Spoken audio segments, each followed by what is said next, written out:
Sofya. Hi. How are you? We're in a really amazing place, about 2 hours from Barcelona, in the middle of nowhere. Exactly. In the middle of Uh, beautiful nature, which is the best type of nowhere, no? exactly. And we're here because a yoga retreat, right? Yoga and music. Exactly, yoga and music. And Sabrina, which is the organizer, invited you. I had no idea what you did or anything about your background, but in this weekend we have had the chance to meet and talk about a lot of interesting stuff. Okay, so you're helping and supporting the retreat with your music, right?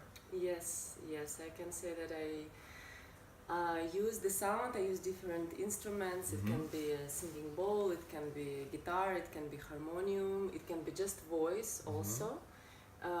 Just using a sound as really a way to help people to center their attention in the room, in the body, to come here in this moment, to arrive fully into the practice and to elevate the practice a little bit from the just the physical level of gymnastics to a little bit more a practice where we are aware of ourselves, of our breath, of our surrounding, and the voice really connects you also very much to the heart, of course, so you're really more centered. You said something very interesting, that the connection of a nerve that's here that connects The you valgus to nerve. the vagus nerve. This is just one of the things which you can see from the physical, from the anatomical perspective, how it works. But this is when we chant with people together, which I also do.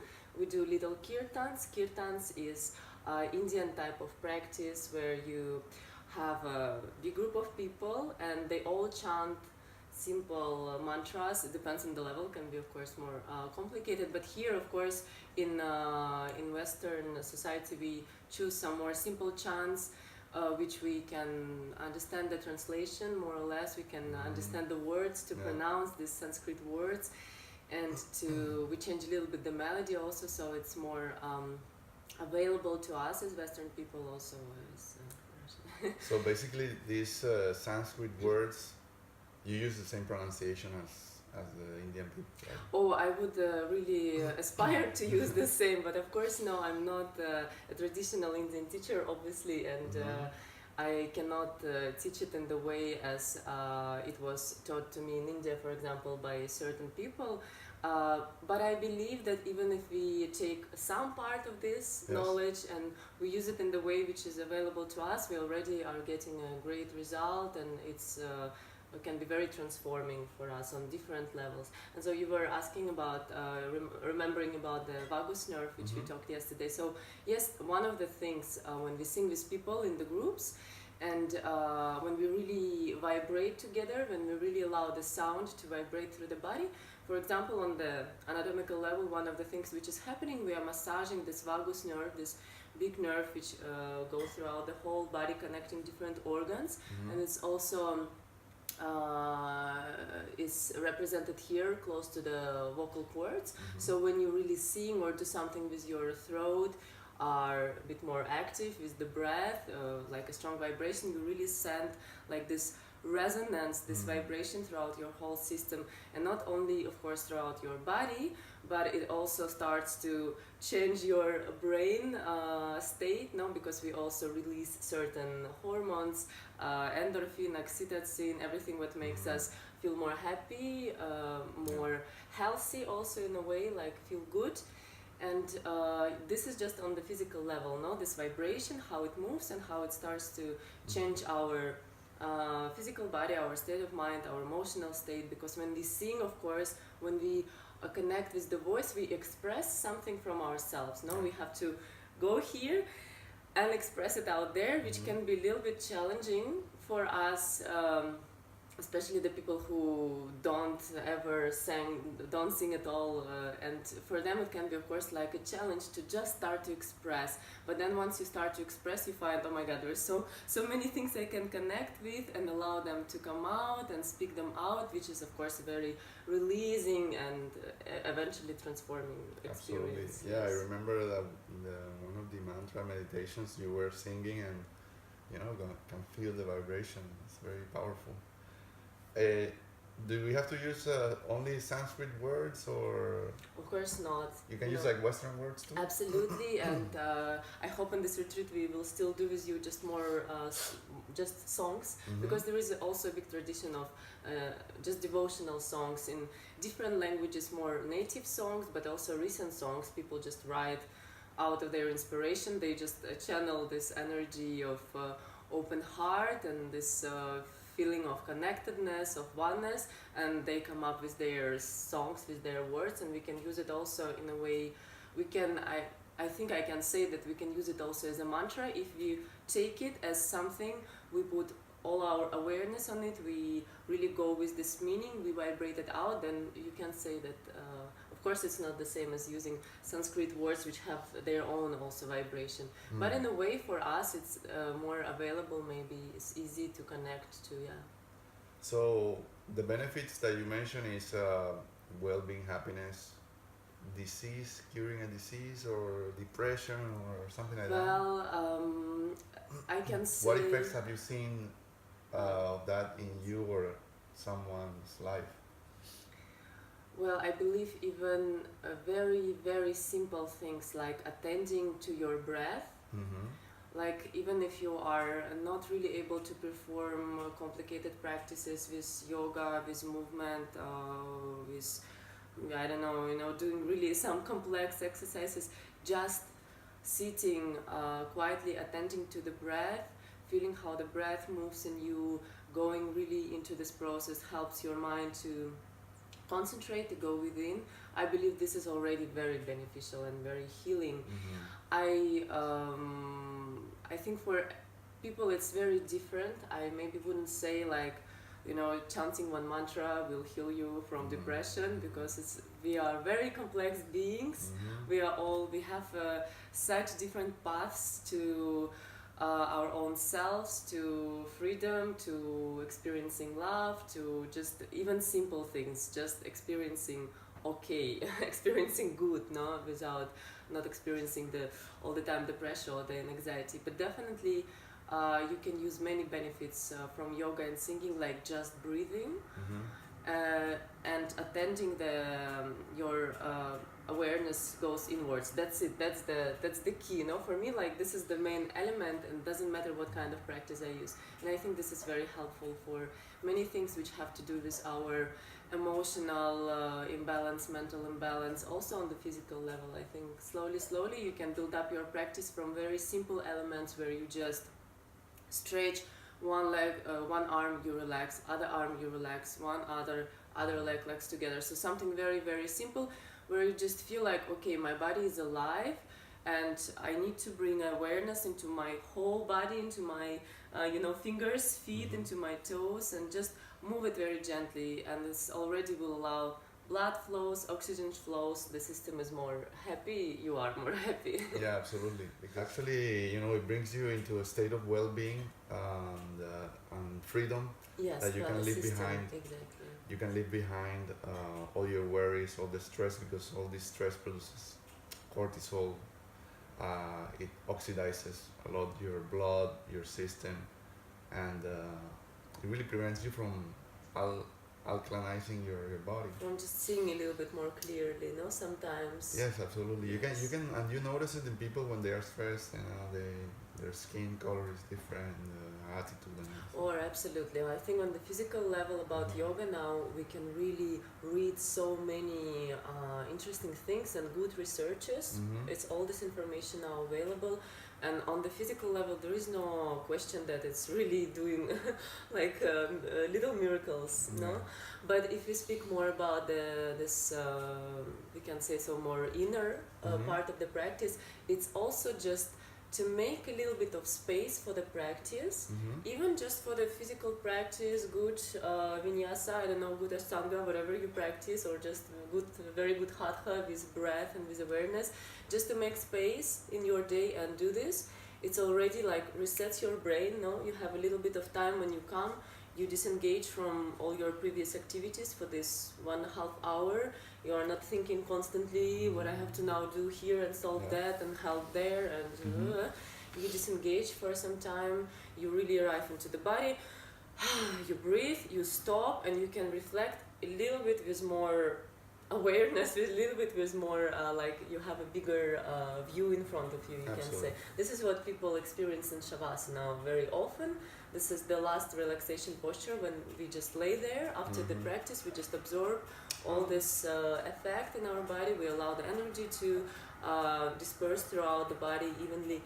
And for people, it's often an experience when they actually stop finally for a little bit. If you are able not to fall asleep, but just stay aware in this relaxation, wow, it's like a great weight lifts up sometimes. Yeah, I felt that yesterday. That's beautiful. That's great.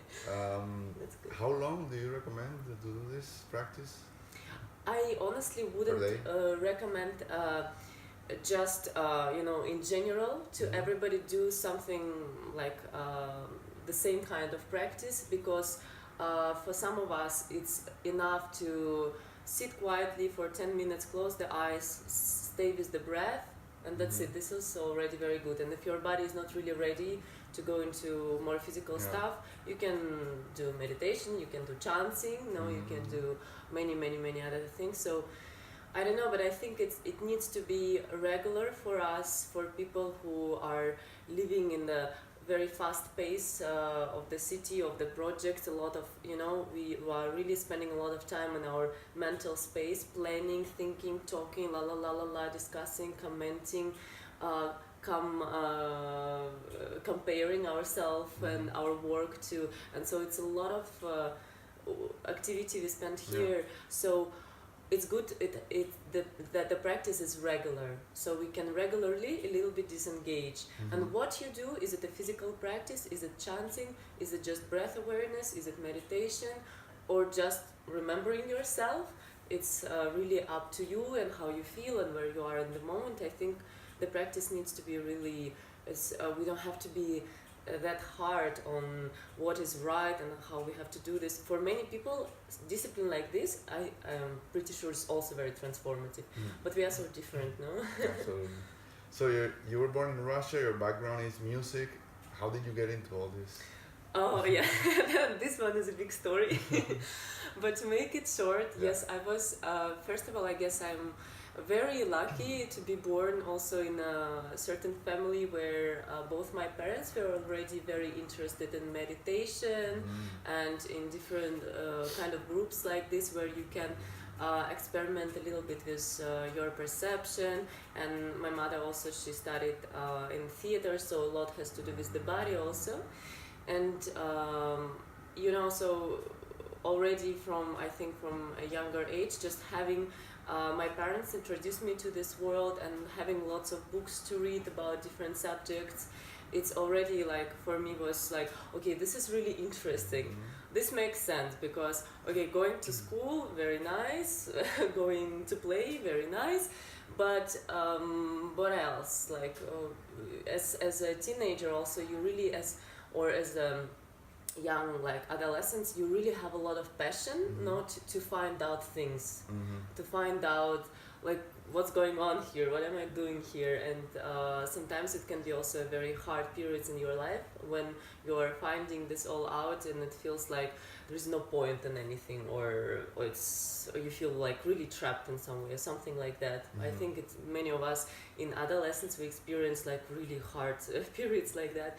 And for me, always to have a little bit like a doorway into this knowledge that the world is huge, there is a lot of information, we are not just some little bodies walking around in some city which we have to all the time feed so that it feeds us, and that's it. That's how we have to live. Mechanized society. Yes, just like living for the living for the society to be recognized, so it can give you back the satisfaction of actually, okay, I am something, I mean something, I'm here for some reason. So you found you think you found already your reason to be here, or you discovered that when you were? Well, sure. It's I'm not sure if I can like totally put it into a beautiful concept, but as a feeling, for sure, it's just to be here. It's just to be here because something is happening, even if you are not sometimes 100% sure what it is, like what is your purpose right now and how exactly right now can you use your energy, your, I don't know, talents or the things you can do in the way which will really satisfy you and serve people, our planet, or something else. Even if you're not sure 100%, still for me it feels like it's just important, I don't know, to open up now to the information which is all around us, because honestly we are now living in a very interesting time. On the one hand, like we have so many different schools, approaches, I don't know, which have their own philosophies on what is your purpose, what you have to do, how to cleanse first your physical body and then your some other bodies, and there's so much information you can get totally like lost and confused. So it's really important you start with that you have a reference inside of yourself why you doing whatever it is that you're doing. If you're already a part of some tradition, philosophical, meditation, yoga, whatever it is, it's important you have your own point of reference. Why does that work for me? Because I feel more open, because I feel good, because I feel I connect more with people, because I feel I connect more with the earth, and I feel like I'm alive, I'm living, energy is moving through me, I'm not like paralyzed without any energy and without any inspiration to do something with your life, which is also, I have to say, is a good sometimes place to be a little bit paralyzed and to be a little bit in depression is not a bad place to be. Also, for depends of course, but depends for some time, because for many people when you experience states like this, it's really a deeper call. It's like, I really love, there is this amazing guy, Jeff Foster, who is kind of part of Advaita Vedanta tradition, which I'm also a part of, I can say so, because I really went into that for some time, and I really love all the knowledge I get from there and from the masters who represent Advaita Vedanta tradition. It's just one of the things which inspires me very much. Not the tradition itself, but the clarity of this teaching, you can say so, the clarity of this transmission, the simplicity, but also profoundness of this transmission. And yeah, so Jeff Foster, he is saying in one of his videos about depression, he says, depression means you really need deep rest. You know, like from a deeper point of view, you really need to, I mean, find out really what's going on, and to really have a sense of that you're alive, or something which calls you really to be here. And so you're so tired of doing something which doesn't serve you or doesn't serve others, that you're just depressed, because you need to really step back. It's like a wake up. Yes, you have to really step back. But many people don't wake up. We are waking up on a massive scale. But when they commit suicide and all this stuff, that's like this. But you know, it's also hard with all this. As we are speaking, we are living in the world which is very. It's like we have these dualities, no, all the time. It can be very hard life, it can be very beautiful life. You can be in depression, you can be in bliss. It's like all the polarities are here, and sometimes it's just too intense. Yeah, you're oscillating between a lot of things. Yes. Right? Like a pendulum, like all of this we're recovering it from thousands of years, right? Yes. So the tools are there, right? Yes. Everything is there. What you're doing is basically do a fusion of Western music maybe and Asian music. You learn your background is more like Western, and then you mix that with Oriental sounds and with instruments that we have here. Maybe you can show us. Okay, yeah, why not? That's much better than speaking about that now. Okay, so yeah, I would say more that I don't know if it's a fusion of Western or an Indian music, for example, but I would say that I can say that I really take from the Western tradition. For me, a lot has to do with the voice and being able to use the voice, because this is where I started to sing. I studied in Russia, and it was more like academical classical music, so you really need to learn how to, if you are a singer, you have to work with your voice.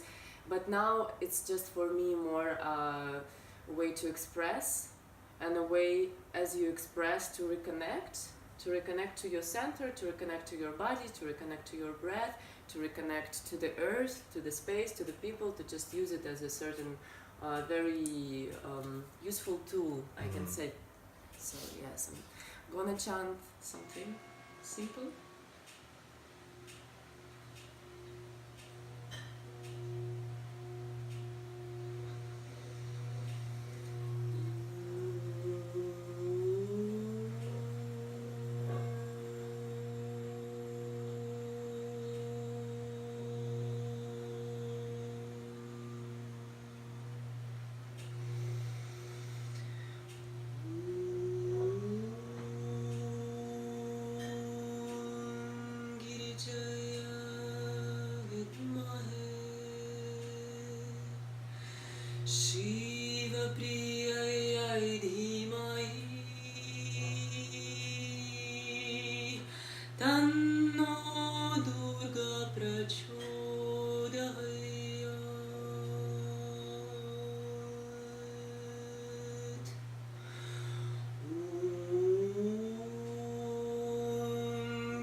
After we sing with people together, we stop, we listen to this vibration, just as now we can still listen to the bowl vibrating, we can listen to the sounds all around us, other people maybe moving, breathing inside of us, some thoughts come up, some sensations come up, but we come back to this space of presence in self, in which all of these things are happening. It's already here, it's the background for all the happenings, and we just come back. And this chanting together, listening to the sound together, really helps us to do that. Because if we just meet with you on the street or whatever, you come to class, and I sit and we go straight into silence. With a strong channeler, you will feel it also, I guess. But when we do it in the class with people who maybe don't have a regular practice, they just come. It's a really useful tool.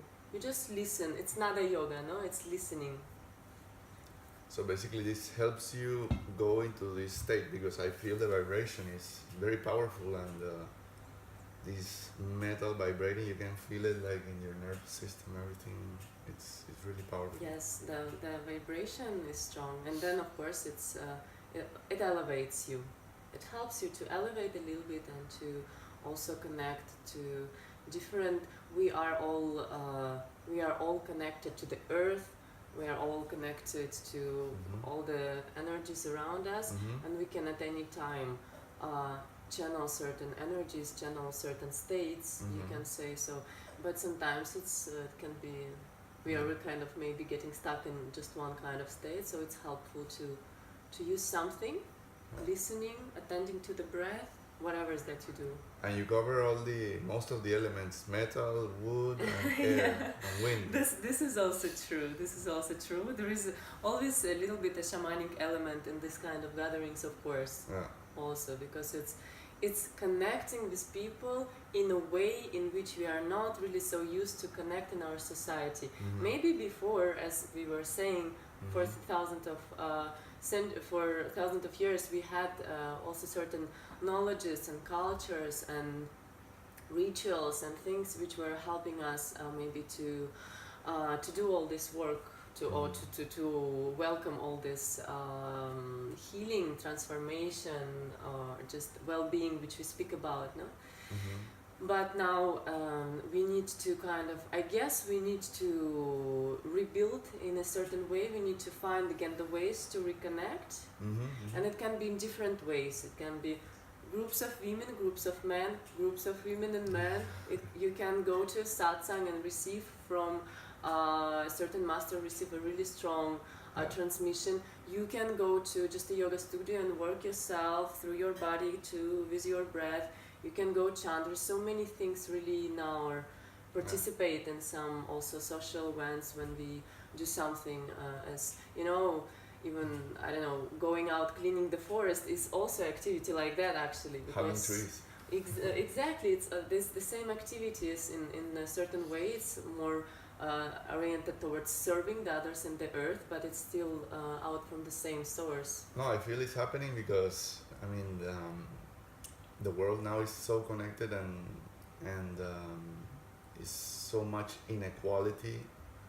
We feel the technology makes us feel close to all these bad things that are happening, that you feel it, like all this, the wars and all this stuff.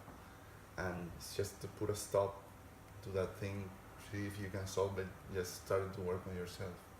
Yes, we need a balance. I think if you only go into saving the world and all your energy goes towards trying to change things, how they function in the society and things like this, which is a very important job. But if this is the only thing your energy goes, you will feel exhausted in some way. You will feel at a certain moment like, where is the energy in me, the inspiration in me, the power in me to bring it all forth, Also, if you go only inwards and you stay in your little yoga room and you, never come out and never speak with other people and never try to, organize your life in a way that it supports somehow this, the better way of how we would like to, I think where we would like to come, a clean planet, people who are connected to this vision, which I think many people have who practice all kind of yoga, meditation. I think you need to feel the balance. You need to retrieve your energy. You need to get information. You need to ground back to the earth. But then you need to get out and also move, because we are here in the body. Why not use it also? All this, and the change from the outside is the same as important as from the inside. Yeah, your work it's really amazing. I think. Well, it's the first person that I see that is really working these many areas together with music, and I really thank you. You know, Thank you for so your much. amazing work. It's really for me also to always to have feedback from people and to feel how we are really connecting Yeah.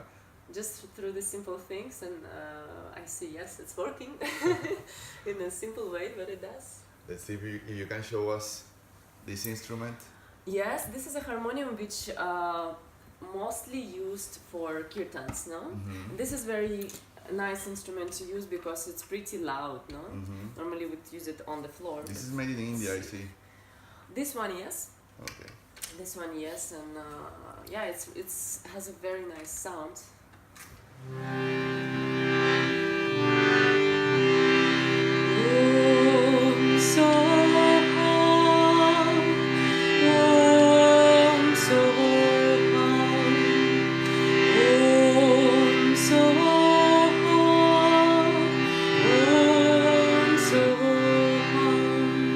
So you, with this one, you can really cover a big space, and everybody can participate in the vibration.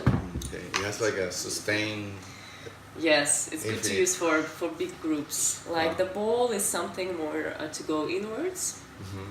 to be quiet, and the harmonium is for us to reconnect in big groups. And the guitar. And the guitar is, of course, I honestly have to say I'm not a profi on the guitar, but I like to use it also to just support some classes. Yeah. And The sound of the trees. yeah, it's like just a little bit of a wind on the background.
Beautiful. Just to support the practice with the guitar is, of course, very nice also. That's great. Well, thank you very much for your time. Thank It was you for all amazing. your very good questions and for this very nice talk. No problem. It was a big learning experience. Thank you. Yes, and come to the classes. Come. This is where everything's happening. It's beautiful to talk and to share, and it's also beautiful to really experience together. So, Yeah. Namaste. namaste.